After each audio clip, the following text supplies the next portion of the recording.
You close the door and the day falls away. The sound of other people becomes distant. Your shoulders loosen. For a few quiet moments, your breathing finds its own pace. If this scene is familiar, stay with it. This is not failure. This is a pattern. And patterns deserve names, attention, and compassion. There is a common cultural script that louder means healthier, that busier means better. Those are social habits, not psychological laws. I want to map 5 distinct traits that often cluster in people who prefer solitude. Not as labels, not as excuses, as lenses. Each one explains a different part of your experience. Trait 1, silence invites you. For many, quiet feels threatening. They fill it with noise to avoid their own thoughts. For you, stillness is a tool. In silence, your mind slows down enough to notice detail. Memory threads reappear. Subtle insights arrive. Psychologists link this to heightened activity in reflective brain networks. These networks help with self-understanding and long-term planning. They also support learning from past experiences. This interior work looks like thoughtfulness. It feels like presence. It is not empty time. It is mental maintenance. When you choose silence, you are allowing your mind to integrate the day. You are rehearsing ideas. You are giving emotions a chance to be named and processed. That alone changes how you respond later. Trait 2. Your social energy follows a different economy.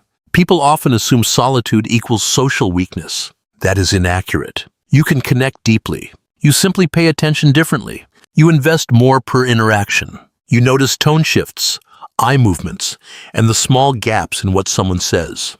That kind of depth consumes resources. Think of social interaction as currency. Some people spend small coins widely. You spend larger notes selectively.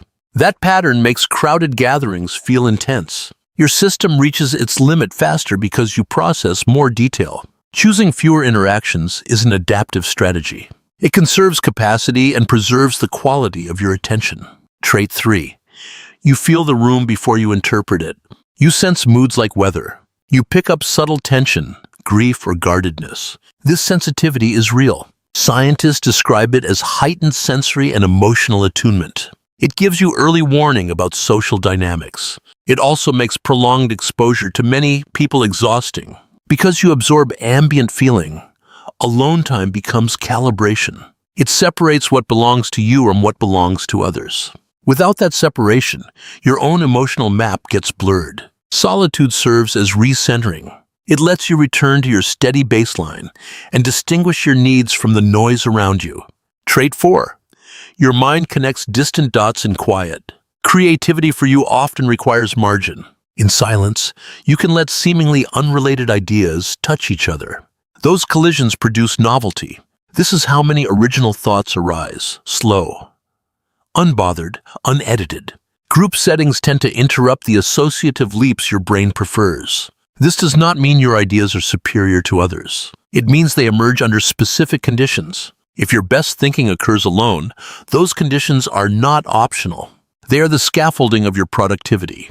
Protecting that scaffolding is not selfish. It is stewardship of your creative process. Trait 5. You curate relationships. Where others build broad networks, you cultivate depth. You prefer conversations that matter. You trade frequency for meaning. Small talk is tolerable. Constant social variety is not satisfying. This selective approach creates fewer relationships, but those you keep tend to be durable and reciprocally intimate. Curation is a form of emotional economy. It reduces the friction of shallow exchange and makes room for vulnerability. It also sets boundaries that invite trust. People who remain in your life usually do so because they value the depth you offer. That rarity is a strength, not a defect. A critical caveat: solitude can heal. It can also protect. The two look similar from the outside. On the inside, they feel different. Healthy solitude restores energy. It deepens insight. It supports action. Avoidant solitude shields from hurt. It postpones risk. It narrows experience. To tell them apart, notice patterns in your feelings and behavior. Does time alone leave you refreshed and clearer? Do you return to connection willingly when it matters? Or do you feel stuck, anxious about small social steps, and relieved only when you hide? Do you regret missed opportunities because you never tried? If solitude is a habit that limits choice, curiosity is the first tool. Ask questions gently. Track the effects of being alone versus being engaged. If answers are unclear, experiment without pressure. Try a short, intentional social step. Notice how it lands. Stay near a trusted person. Keep the stakes low. These small tests provide data about whether solitude is preference or protection. If avoidance looks entrenched, reach out. A compassionate listener friend, mentor, or therapist can help you explore the reasons without judgment. Now, practices to honor your wiring. These are small. They are precise. They protect what you already do well. Practice 1. Block quiet time daily. 15 minutes is enough. Turn off your phone. Sit without agenda. Breathe. Notice sensations and thoughts. Label them briefly. This practice keeps your reflective muscles active. It prevents drift into reactive living. Practice 2.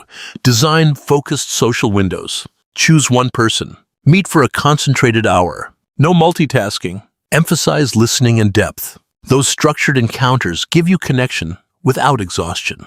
They also reinforce trust in your capacity to engage. Practice 3. Name the room's feeling inwardly. When you enter a space, note one word: tension, warmth, brisk. Naming lowers emotional intensity. It creates distance. Distance lets you choose how you respond rather than how you absorb. Practice 4. Protect your creative conditions.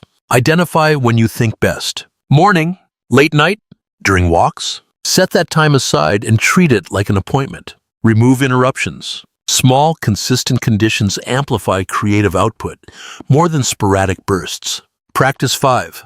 Practice saying no with brevity and kindness. You do not owe long explanations. A short, honest refusal preserves energy and signals boundaries. Most people respect clarity. This practice maintains your curated circle and the quality of your relationships. If solitude feels lonely, it can still be useful. The feeling does not invalidate the benefit. Loneliness is a separate signal. It asks for connection. It asks to be answered. Responding can be small. A message to one friend. Attendance at a short group activity with a clear purpose. Choosing one new person to know better. These steps can be gentle and respectful of your limits. Remember also that the world is organized around extroverted norms. That makes quiet preferences appear marginal. That marginality can be isolating. It can also be valuable. Your style brings clarity. You notice nuance. You care deeply. These are qualities that groups often lack. Protect your capacity to notice. Protect your time to think. Protect the relationships that reward your depth. And when you need to, practice curiosity toward the parts of solitude that might be defensive. Ask why without blame. Explore without pressure. You already know how to be alone without panic. You already listen to yourself in ways many do not.